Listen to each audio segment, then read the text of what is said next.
This is a nerd out from Michigan. Michigan's going through a rough time right now. It's one of the hardest hit states for COVID-19, and as you saw in the national news last week, it was hard hit with flooding, including areas in central Michigan where thousands of people had to evacuate their homes. So this is a bit of a love letter to Michigan, and I'm hoping to do two things here. One is to encourage my fellow Michiganders back home of, reminders of what makes the state so great and reasons to be proud.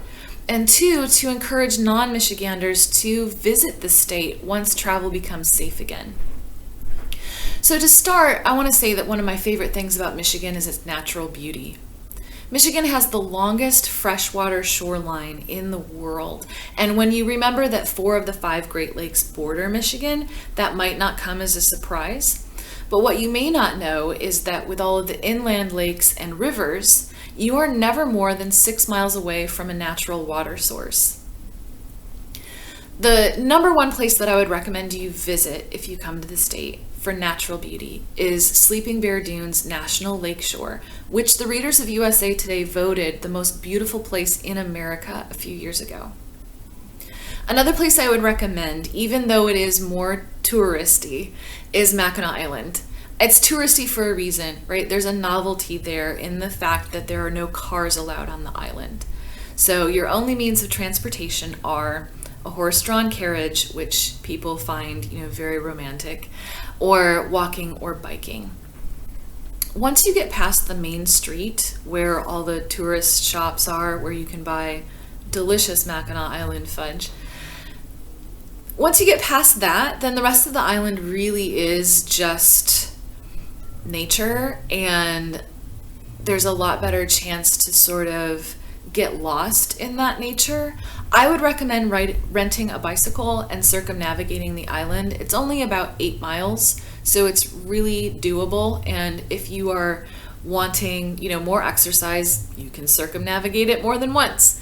But once you get on that bike, it's the island on your left and the lake on your right, and it's really easy to start to sort of feel that restorative property of being out in nature, away from all of the hustle and bustle of everyday life.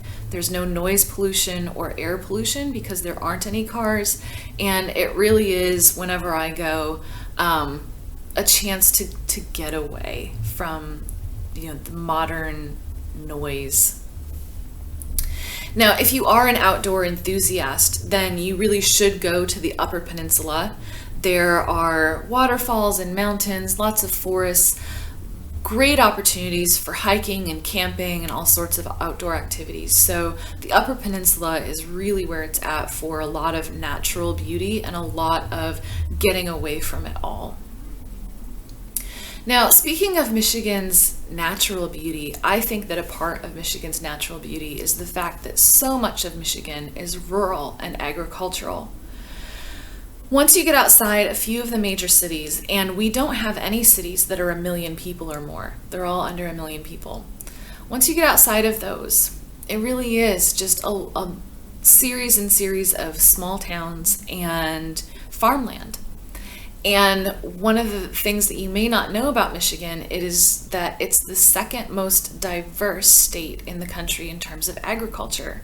Michigan produces 300 different agricultural commodities, and it is the nation's leading producer of tart cherries, which are used for making cherry pies. And there is a cherry festival every year in Traverse City, although I personally would recommend going to the Cherry Hut restaurant in Beulah, Michigan, which is a tiny town, up in this area.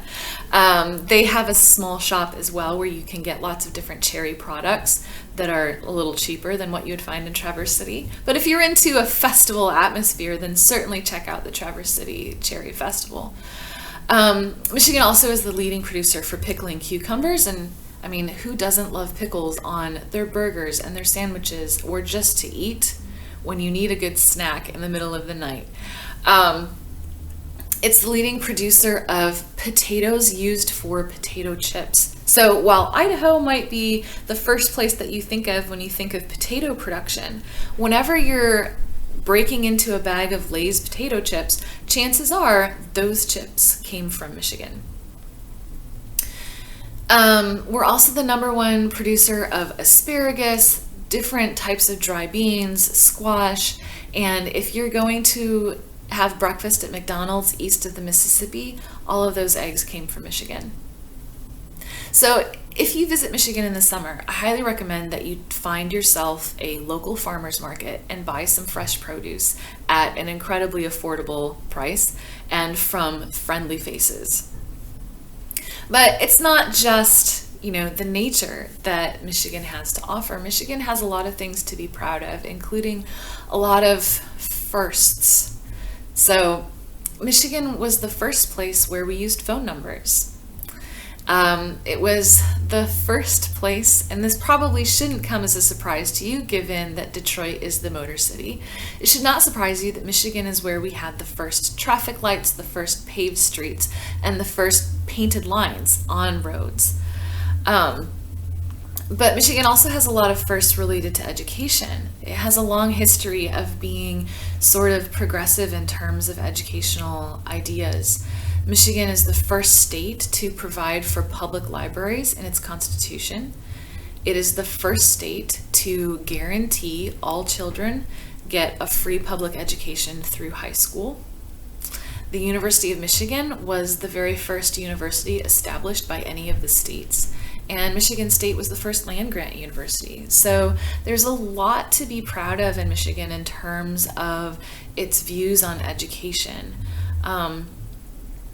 But that's not all for Michigan firsts. Detroit was the first zoo to have uncaged enclosures for animals, so the animals could wander around more freely and live in a more natural habitat for their zoo. And Michigan is the birthplace of snowboarding. So in Muskegon, Michigan, it's where snowboarding originated. They called it snurfing, combining snow and surfing. So if you like winter sports, you should come to Michigan in the winter, where there are a lot of places up north where you can enjoy both snowboarding and skiing. Michigan is also where the first and oldest American pop was made. And it is pop, not soda. And that pop is Vernors. Vernors Ginger Ale. It was invented around the time of the Civil War. The story is actually that the inventor started kind of brewing it, and then he went off to fight in the Civil War, and then he came back, and it was this tasty beverage that we have now. So Michigan not only has Vernors, but it also has another great brand of pop called Faygo. And Faygo has a lot of different flavors, including some that you wouldn't find in other brands. I mean, it has the cola and then their version of what you would call Mountain Dew or whatever. But they also have things like Rock and Rye, which is the nectar of the gods. And if you're from Michigan, you know what I'm talking about. And if you're not from Michigan, when you come visit, you need to give this and Vernors a try. They're must-tries. Now, with all of this pop, and actually a lot of beer, I'm not a drinker, so I don't know a lot about this, but Michigan has this booming IPA industry, and a lot of people who do enjoy IPAs are really excited about the different options that are becoming available in Michigan. But with all of these pop cans and beer cans around, that could lead to a littering problem. Unless, of course, you put a 10-cent deposit on all your cans and bottles, which Michigan did many years ago. And that led to a decrease in litter. It greatly helped the litter problem. But it also helped lead to this fact, which is that Michigan has the highest recycling rate in the country. So that's something to be proud of. There are some other sort of superlatives that Michigan has. Michigan has the magic capital of the world in Colon, Michigan. It's where Harry Blackstone was buried, and I believe that's sort of the impetus of how it became the magic capital. But it now is home to a lot of different magic supply companies. So if you're into magic, or you want to try to learn a few magic tricks, or get some supplies, maybe a spiffy hat to pull a rabbit out of, then you should come to Michigan and check that out. The Mighty Mac, the Mackinac Bridge that connects the Lower Peninsula and the Upper Peninsula, is the longest suspension bridge in the Western Hemisphere. Michigan is home to the largest limestone quarry in the world and the largest commercial deposit of copper in the world. In fact, historically, the copper rush in the UP in Michigan created significantly more wealth. I think it's maybe 10 times more wealth than the gold rush in California. So actually, if you go to, I think it's the Smithsonian, they have a giant piece of copper that came from Michigan, displayed in I think their Natural History Museum. Don't quote me on that. I could be wrong on which museum it is, but I remember seeing it out here. Another superlative for Michigan is it has the largest crucifix in the world in Cross in the Woods in Indian River up north. That is another place that I would recommend visiting. Not like on its own, don't make that your main purpose of visiting, but if you're on your way like to Mackinac, it's definitely worth stopping by. It's another place that I feel is really relaxing and a chance to get away from it all, because it is in the woods and it's very quiet. Nobody else, I mean, hardly anybody goes there.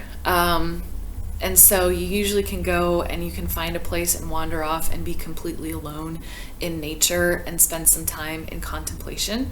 So again, if that's your thing, if you're kind of more of an introvert or a nature lover and you want to get away from it all, I would recommend checking that out just as sort of like a side trip.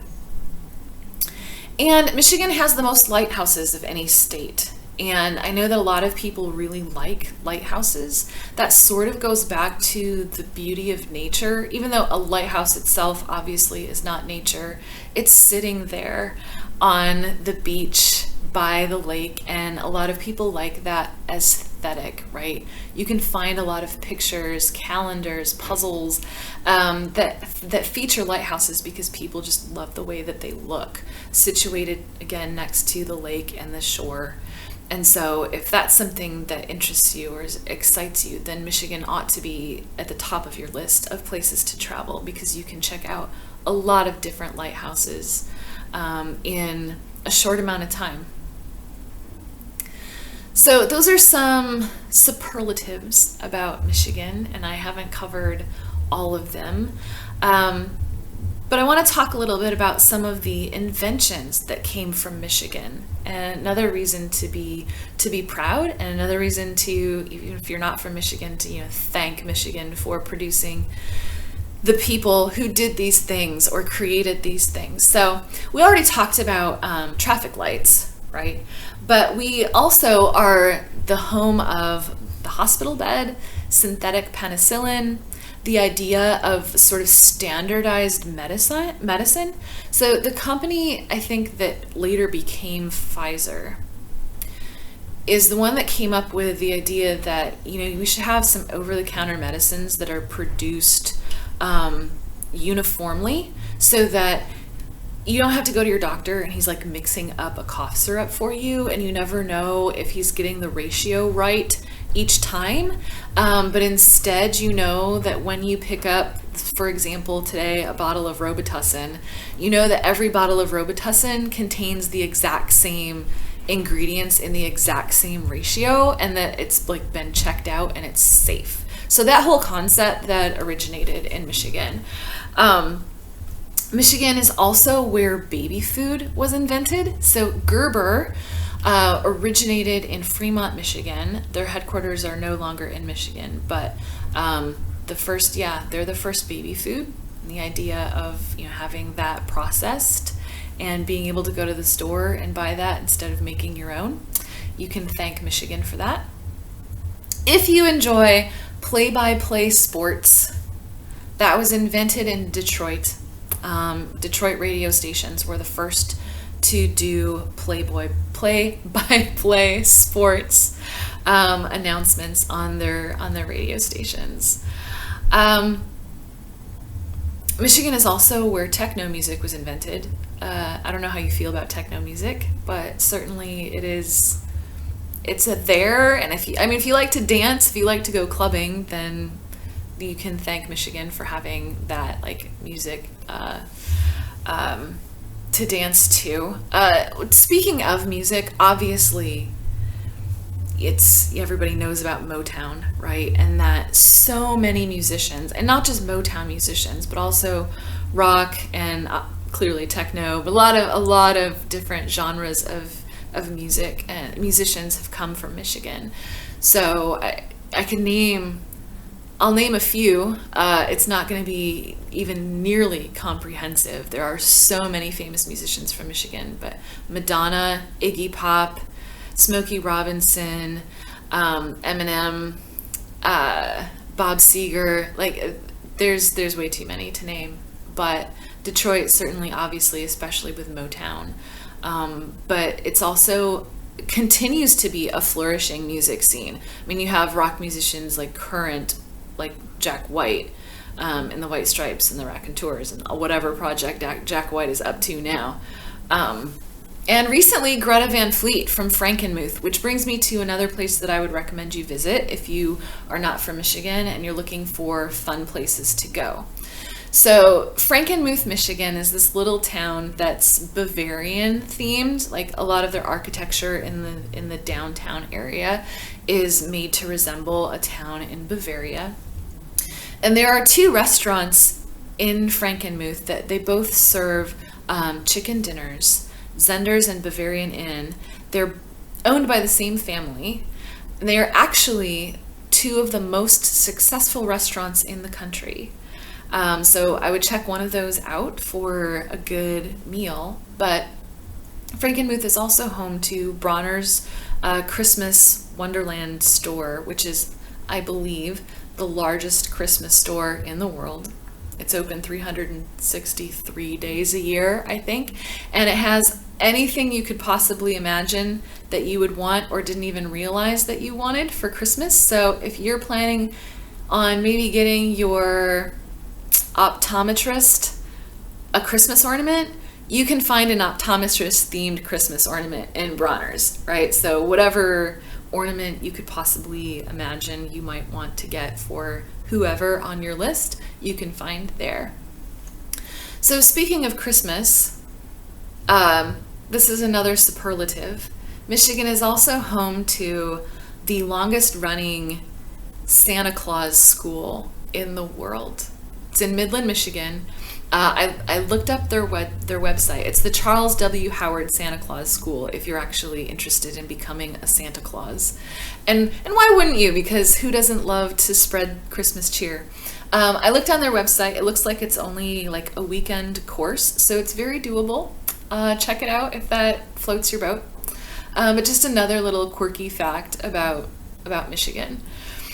So in addition to these firsts and these superlatives, there are some other things that are widespread that you can thank Michigan for, and those are some Michigan products. We already talked about Gerber baby foods, but probably the most well-known Michigan product that has a national and probably at this point international market would be Kellogg's cereals, and also other things that the Kellogg brand makes, including, if you're into like Stranger Things food fetishes, Eggo waffles. So you can thank Michigan for Eggo waffles, and Rice Krispie treats, because Rice Krispies are a Kellogg cereal. Actually, Post cereal was also invented in Michigan. It originated also in, I believe, Battle Creek, same place as Kellogg's. They've subsequently moved their headquarters, I think, to Wisconsin or Minnesota or something, but Post cereal also originated in Michigan. There are a couple of pizza chains that originated in Michigan. One of them is Domino's, and one of them is Little Caesars. And I will say that I'm going to put a plug in for Little Caesars because its founder, Mike Ilitch, was such a good person. So this is a man who, when you look at different national pizza chains and you look at who their founders are, there's one in particular that I won't mention, whose founder is a complete, just not somebody that I would look up to. And I refuse to buy pizza from that chain. And Mike Ilitch, the founder of Little Caesars, is like the polar opposite. He was such a great guy. He set up all these philanthropic organizations, and the man paid Rosa Parks rent on the down low for like 11 years until she died. He didn't tell anybody about it. It was a secret. I don't think anybody knew about it until after he died, because he wasn't the sort of person who like needed to blow his own horn. Like, he was genuinely a good person. So if I'm looking for pizza and I'm not gonna spend the time to go to like an independent pizza place where I have to sit down and place my order or whatever, I'm just looking for something really quick and easy that's like already made and cheap to pick up, then I do my best to get it from Little Caesars. This is not a paid endorsement at all. This is just me personally. I do my best to try to get it from Little Caesars because I know that some of that money is going to go to philanthropic causes. So that's my little plug for Little Caesars. Again, not a paid like endorsement at all. I when I can, I like to support companies that I know are doing good things. So that's some national food or brands that you might be aware of. Whirlpool is another national brand that originated and is headquartered in Michigan. There are lots of others, just like there are a lot of other facts that I could be throwing at you. There are a lot of famous Michiganders I could be talking about and other accomplishments. When I was researching for this, because I wanted to make sure that I got all of my facts straight, I was sort of inundated with how much information there was. There really is a lot of cool information about things that have originated in Michigan, people who came from Michigan, and like a lot of great things that Michiganders have done. So I want to sort of start to wind down a little bit and tell you about a famous Michigander who isn't as famous as she should be. Her name is Harriet Quimby, and she was the first woman to get a pilot's license in America. So even before Amelia Earhart, Harriet Quimby got a pilot's license back in like 1911 or the early 1900s. She was the first woman to fly across the English Channel. And so she's this early pioneer in aviation. It's really interesting. There's actually a lot of sort of aviation pioneers from Michigan as well. Charles Lindbergh was from Michigan, and Boeing, is from Michigan. But Harriet Quimby, I had not heard of her before until recently. I just happened to read about her before I even thought about making this video. And I just thought it's really interesting, right, to have this woman who a lot of people haven't heard of, but who I think they should know about, right? Not only was she a pilot, she also was a screenwriter in Hollywood. She wrote like 7 different short movies that were all directed by D.W. Griffith. And I think she acted in a couple of movies too. So she died when she was like 37. So she had a short life, but a really interesting life. So check her out. Go look at her Wikipedia page and check her out. But I want to talk about her and kind of close with her because I think that she sort of embodies for me a bit of the Michigan spirit, and especially as a Michigan woman. I've always felt that Michigan women are strong independent women. They sort of have this pioneer spirit of getting things done and being incredibly competent and able, and sort of Renaissance women. When I grew up in this rural area of Michigan, and I played sports, and that was not weird. Sports for girls where I grew up was well established. It was well supported. Most girls in my school played at least one sport.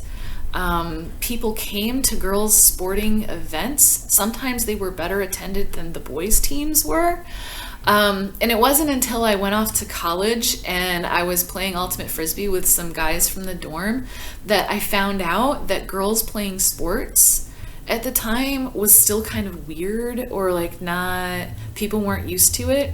Again, this was back when I was in school. I hope that things have changed nationwide at this point. But I feel like that's kind of how Michigan has always been, is that women have been encouraged to sort of be a little bit more independent and to be well-rounded, right? To be tough and hardy and physical without being viewed as somehow less feminine. And so I think that Harriet Quimby, as someone who is like this pioneer in aviation and doing like this guy thing, but also going out into Hollywood and being an actress and having this sort of glamorous life, is very kind of indicative of like the Michigan spirit for me. So I hope that this gave you, if you are a Michigander, a reminder of some of the cool things about our state, and maybe you probably even learned some things that you didn't know. I know I did when I was researching for this video. And I hope that if you're a non-Michigander, this, gave you a little bit of appreciation for Michigan and makes you want to visit when you get the opportunity. So until next time, I wish you all the best. And, Michigan, my heart is with you, even though I'm not there. And you've survived other things. You will survive this. And I love you. You are always close to my heart.